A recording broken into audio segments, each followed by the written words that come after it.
Welcome to Fairy Tale Access, where the head fairy's quest is to prove that fairy tales do exist in actual time rather than once upon a time. Together, we will unravel the heroes, young and old, who turn dreams into reality. These are the people who still believe in happily ever after. The discoveries will bend even our most cynical non-believers into believing in fairy tales.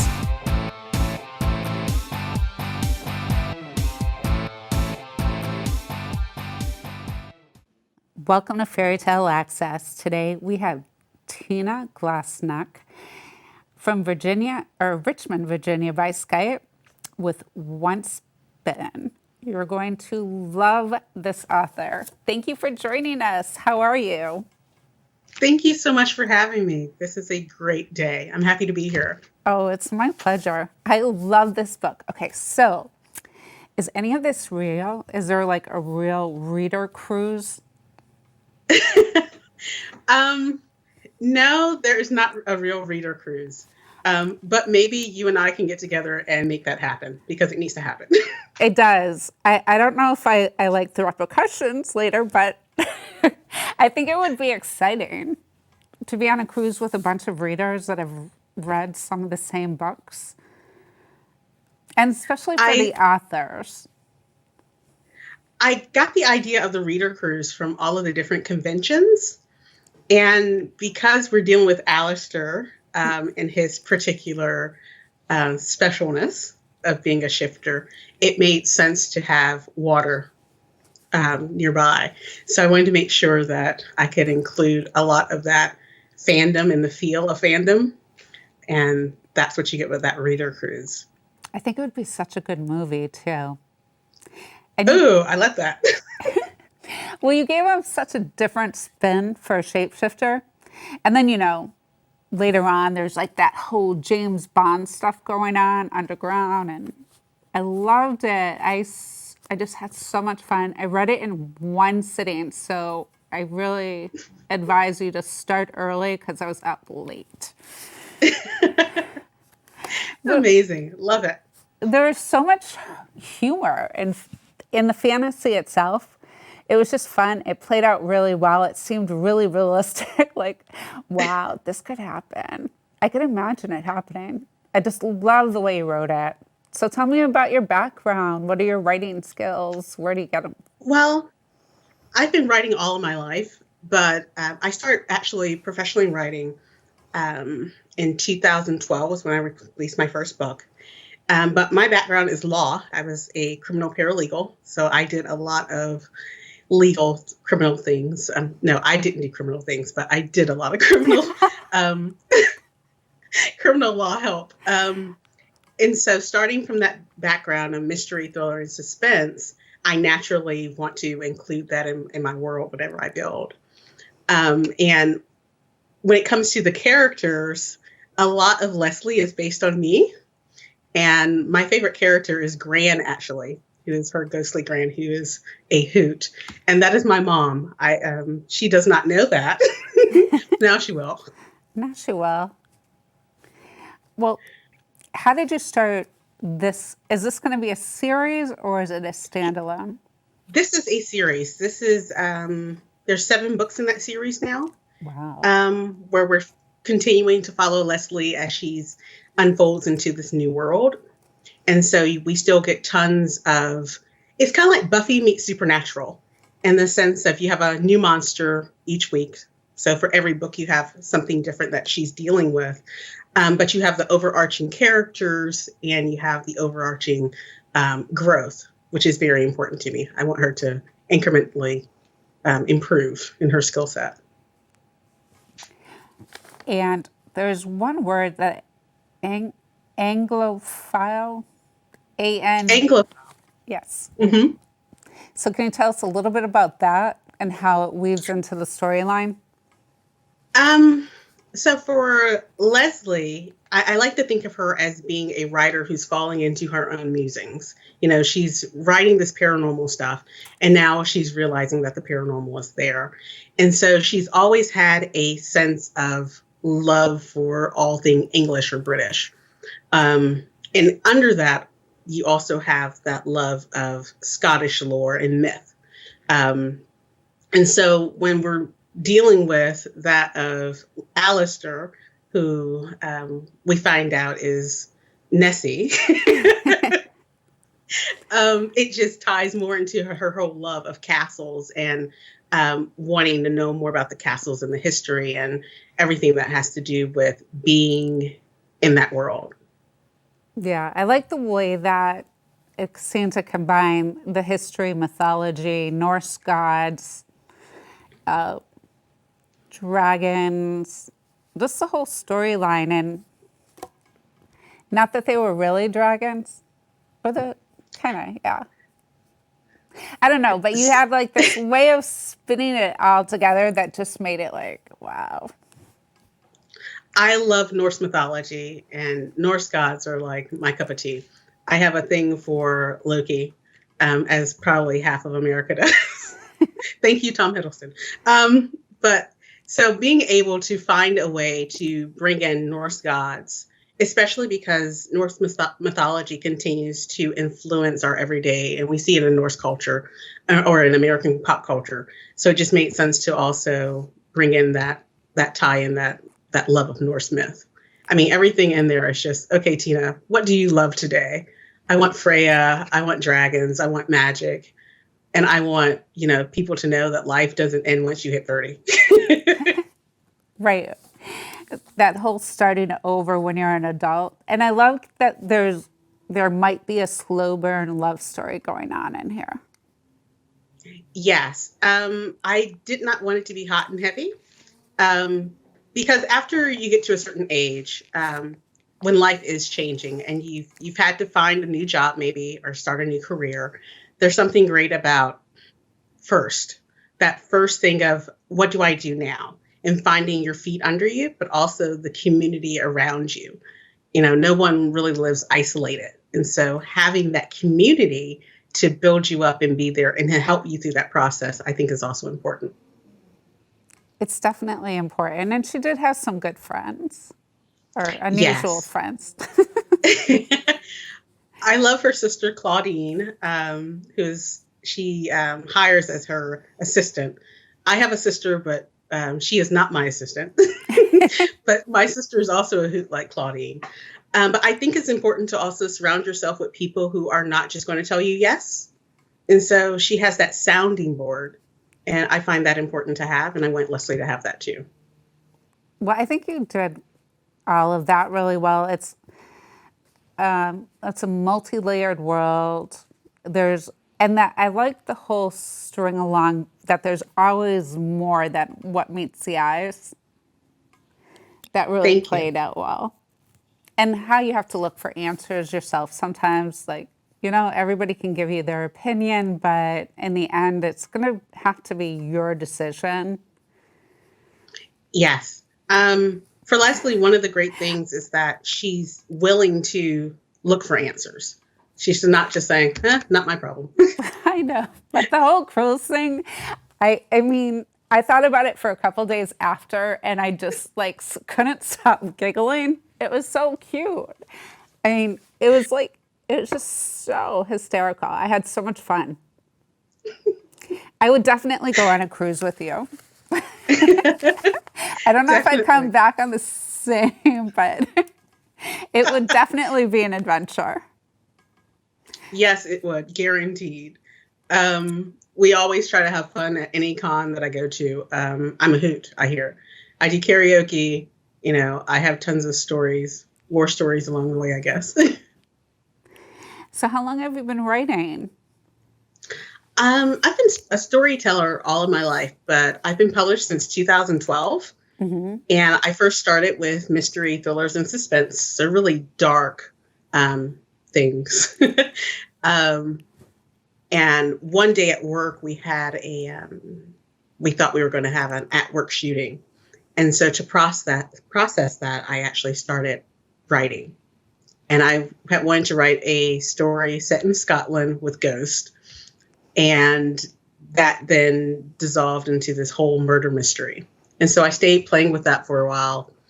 And then I couldn't write dark books anymore. I wanted something fantastical. And so my Dragon's World was born. And then from that, we moved over down to Leslie. Leslie series, the Order of the Dragon series, I think is the 4th series in my world. So all of the world actually connects. So there's tons of Easter eggs for people who come in through the different series as well. Right. And how did it feel making the New York Times best-selling list? I made the USA Today. Oh, I'm sorry, list. USA Today. No problem. It was amazing. It was absolutely amazing. I cried, I bawled, I sobbed like a baby. I was like, oh my gosh, this is really happening. Oh, and I'm calling everyone. I'm printing things out. I mean, it was absolutely amazing. It was a dream come true, to be honest. That's wonderful. I can't wait to do it again. I know. I can't wait to see you do it again, too. But I love the humor, the urban fantasy of it, the realism that was included. The humor was just spot on. Were you a comedian at any time? I love a good double entendre. What can I say? I love humor. I think that, especially since I was making this into a slow burn series, I wanted to have something else that readers could fall in love with outside of the sexual tension. And so I was like, I want a reaction. And the best way to do that is to get some humor in there. And Gran plays very well with Leslie when it comes to humor. Like Gran will instigate it and then comes the zingers. And recently I actually went back through to read the books, and I was actually laughing so hard myself. I actually forgot that they were my books, and I'm just snort giggling and enjoying myself. And I was like, is it possible for me to become my own, fan? I'm going to be the leader of my fandom. Right. But what about editing? Do you have editors that work on your books? Or do you Yes, I have 3 different editors work on my books. I can't do it. My mind will automatically correct any mistakes. So I have an editing team. And so when readers like the books and everything, we just keep going and saying, okay, well, let's do the next installment. So that's always a good thing. That's really a good thing. But since you have a legal background, you're already in that position where you read, like I do, 1,000 pages a week. You're already used to that environment of writing. So yes. Was that a big changeover for you because it was more fantasy than all the criminal stuff you were dealing with? I used to say that working in a law office, you're making up fiction every day. So in this sense, I still had the ability to make things up, to make these characters more 3-dimensional, giving them goals and motivations and conflicts that they're each dealing with. But also ensuring that the reader had something to grasp onto about them. So they weren't just, a talking head walking around. Like you can hear the difference in their thoughts and their voices when that character appears. You automatically say, okay, I know who that is. That's Gran saying that, or that's Claudine, or that's Leslie. They have their own rhythm and rhyme to how they think and how they talk.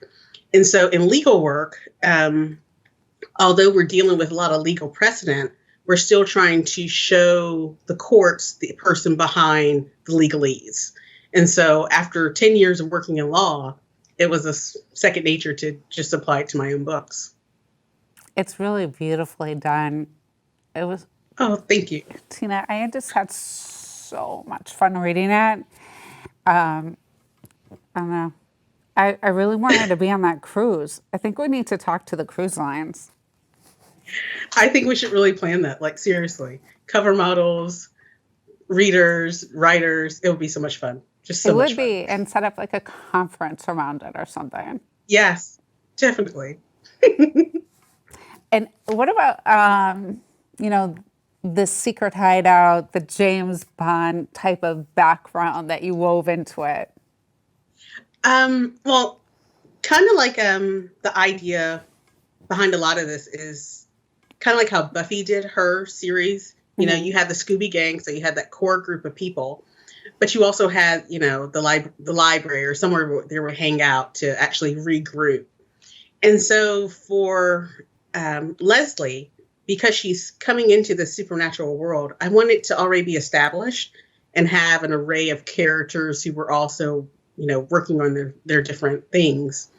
So my thought was, the paranormal exists, but the normal person just doesn't know about it.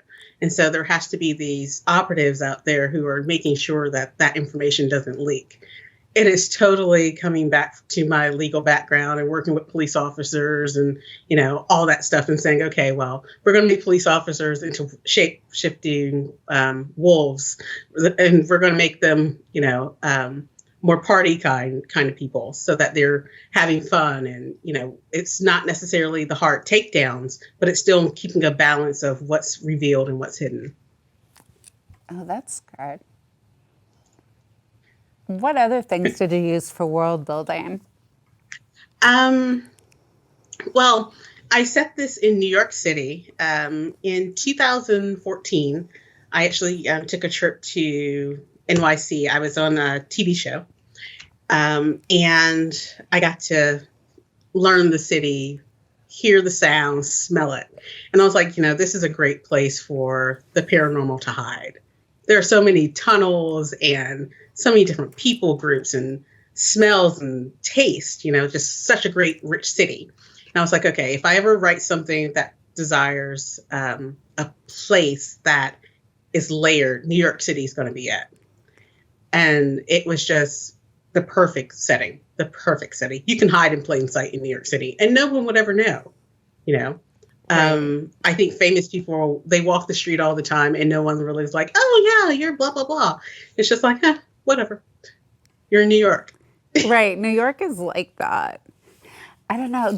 It was so wonderfully woven. I love the way that the characters interacted with each other. I love that they had this whole community built and they were working on these cool things, and all the things we want to exist, and that, Aleister sounds like he's pretty good looking. Yes, in my head, he really is. He really, really is. He reminds me of a mixture of Henry Cavill from like The Witcher. Definitely Henry Cavill from The Witcher, but like also a little bit leaner maybe, but very debonair, very charming. He also does not put all his cards on the table, so sometimes he can be frustrating. He's not going to tell you, yes, I like you. He's going to be more like a grunt or be like, well, we need to work on this instead. It's always a diversion or whatnot. But I love Aleister. I love Aleister. I love Aleister too. I hope there's two of them. I was just so wound into the story. I couldn't put it down. It's an amazing, rich world filled with, and I really try to take your senses on this roller coaster ride with you. So you're not just, seeing it in your imagination, but you're also, you're smelling some of the scents that she's talking about. You can't necessarily taste it, but you can imagine the feel of how something might feel, or the fear that she's experiencing, the exhilaration that's happening. I just love how she kind of just appeared, and it's like, okay, this is my story, and now's a great time to talk about it. Yeah, and I can really see how your loud background starts to fit into all of it. One thing I had for Leslie that I thought was interesting, especially in the beginning, we have her, she's in a traditional relationship with a publisher. She has a traditional agent. And the first line is, "Are you breaking up with me?" And for a writer, your goal is to always, have that relationship. Until suddenly have it severed, you're shocked. You're like, what do I do? Where do I go from here? And so, there's so many different ways that she's having to start over and find herself. And I just love how she figures it out.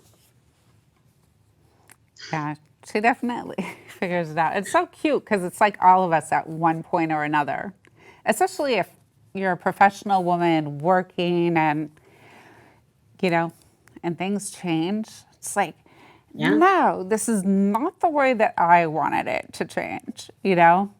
And just having Especially when you still have those obligations to fulfill too. You know, there's no Right. clean break. Those are the Yeah, worst. they are the worst. So what's next on your agenda after this series? I love this series, and I would love for it to go on forever and ever. So the next full-length book is scheduled to release in February, which is called Four Times the Fight. So this series has 0 hour, once bitten, twice as high, 3 little words, 4 times the fight. And we're seeing Leslie continue to grow in that book. And we're also going to see new enemies and new allies potentially. Oh, really? That'll be good. It should be very intriguing. I'll put it that way. It's going to be great. It's going to be great. I'm trying to get to 6 feet under. That's my goal, to at least get to 6 feet under. 6 feet under. What are your plans for the name of the 7th? I have not decided yet. I love to play with numbers and idioms for book titles. Mm-hmm. So one of my favorite things to do, or at least when I go to a bookstore, is look at the shelves. And usually I'll find a book and not know where it fits in the series. And so I thought, well, if I have a series, I want to make sure that you can look at the title and know exactly where it fits. That's perfect. All right, so 6 feet under means somebody's getting killed that we like. You're going to actually kill off somebody? Maybe, or maybe it could be, you know, death can also be a renewal. So there's no telling. There's a lot that's going on in this series. We'll have to see. How do you feel about dealing with the interaction of your fans and feedback that you get in the reviews? I love my readers, and I know that not everyone gets my humor, and that's okay too. Specifically, I love that they love the magic and they recognize the myth and all of things, how they braid together. I love when someone's willing to spend their time with me, and I applaud that and appreciate that more than anything else. You know, there are tons of people out there. So when someone's saying, "Hey, Tina, I want to spend time with you," I'm like, "Hey, well, imagine us sitting down for coffee because, you know, you are my girl, you are my guy, you are my person. You know, I'm happy to have you in my fold." So I'm totally stoked about that. That's great. Now, in your reviews, do you ever take the feedback that they're giving you and as you're writing the next story that you're working on, does it influence you or change the direction you're going? I would lie if I said that I didn't read reviews. I try not to. Sometimes my heart is just too sensitive. But I have read reviews, and I could see sometimes what they were saying. But basing Leslie more on myself and on my own experiences, you know, I realized that each individual has their own path and how they tell their story. Mm-hmm. And so I try to tell my story as honestly as I can based on my life and my experiences. It may be fiction, but a lot of the things that the characters are going through are things that I'm actually working through or have worked through. And so it's my hope then to help someone else then work through that and not feel alone in that. You know, it might be entertainment, but I'm hoping to still encourage, if that makes any sense. No, it definitely does. I think that, you know, throughout you encourage people to embrace change. You do it with humor. You do it with idiosyncrasies and crazy little things. And you stay really true to the characters. There wasn't one incident that I questioned, you know, like, would this character do this? It all flowed, and I was like, yep, I can see that happening. Oh, thank you so much. It was just a joy. Wow. This is amazing. I think for Leslie, especially for Leslie, she represents women who are in their mid-30s. And by that time, society would tell us, you know, how we're supposed to have our lives and how we're supposed to have everything. And Leslie doesn't have any of that. Not necessarily saying that she's not interested in having her happy ever after with the white picket fence and all that, but she's a New Yorker. She survived so much stuff, and she's having to start all over yet again. And so the idea of being in this new world, of starting over, not being as young as you once were, and still having to deal with all those challenges, I think she does it with a good amount of grace and humor. Definitely humor. The humor is, it's just, I can't get over the humor. It was so funny, honestly.